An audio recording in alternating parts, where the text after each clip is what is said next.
சென்னையிலேயே பெஸ்ட் ஹோட்டலுக்கு ஒன்று கூப்பிட்டாங்க. வேலை போட்டாங்களா பாய்?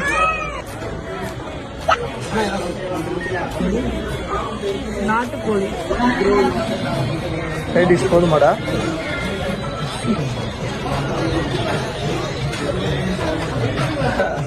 ஒரு மீன் இல்ல, ஒரு பீஸே இங்க 2000 ரூபாய் வந்துடும். இப்ப நீ இந்த ஒரு இலைக்கு பில்லு 2000 ரூபாய் ஆகும்ல?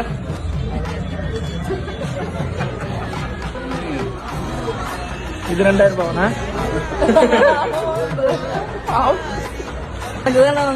யாருக்கும் கிடையாது.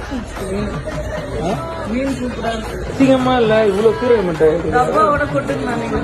போதும் போதும். டப்பாவோட கொட்டு 1.5 கிலோ சீரக மிட்டாய் திருடி சாப்பிடணும். திருடின சீரக மிட்டாய் நீங்க திருடுறீங்க என்கிட்ட இருந்து.